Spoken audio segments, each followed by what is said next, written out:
এটা হলো কলাই শাকের ভর্তা। আজ আমি কলাই শাকের ভর্তার রেসিপিটা দেবো। এটা এত মজার ভর্তাটা, খেতে দারুণ লাগে। আপনারা কলাই শাক থাকতে থাকতে একবার হলেও খেয়ে নেবেন। আমি ইলিশ মাছ দিয়ে তৈরি করতেছি। আপনারা যে কোনো মাছ দিয়ে তৈরি করতে পারবেন। সেটা হোক রুই মাছ, হোক টাকি মাছ। এটা আমি যেভাবে প্রসেস দেখাচ্ছি ওইভাবে তৈরি করে খেয়ে নেবেন। দেখবেন অনেক মজা। ভাতটা সেদিন একটু বেশি করেই রান্না করবেন।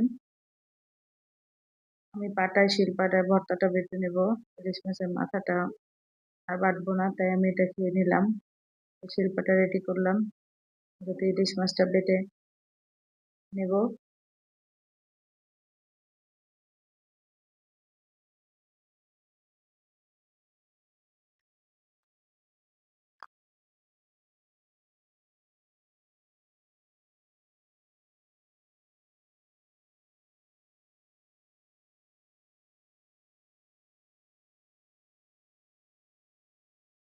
এই তো মাছ আর পেঁয়াজ, রসুন, কাঁচামরিচ বাটা হয়ে গেছে। এখন কলের শাকটা বাটতে, ওটা বাটবো।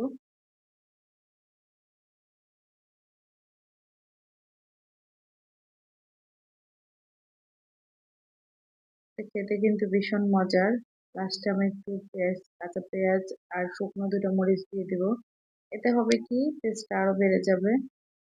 আমি যে কোনো ভর্তাতেই কাঁচা মরিচ এবং শুকনো মরিচ দুটোই ইউজ করি, তাতে ভর্তার ফ্লেভারটা বেশি মজা হয়।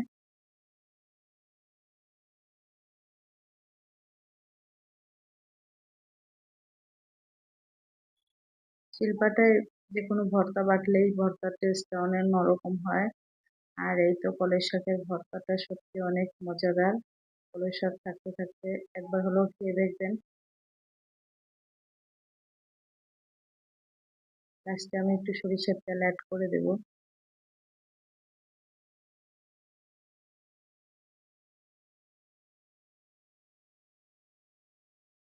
সরিষার তেলটা অ্যাড করলে হচ্ছে কি, আপনার যে কোনো ভর্তায় খুব মজা হয়। সরিষার তেল অ্যাড করে বাটিতে তুলে নেব। এটা হয়ে গেল কলের শাকের ভর্তা। দেখেন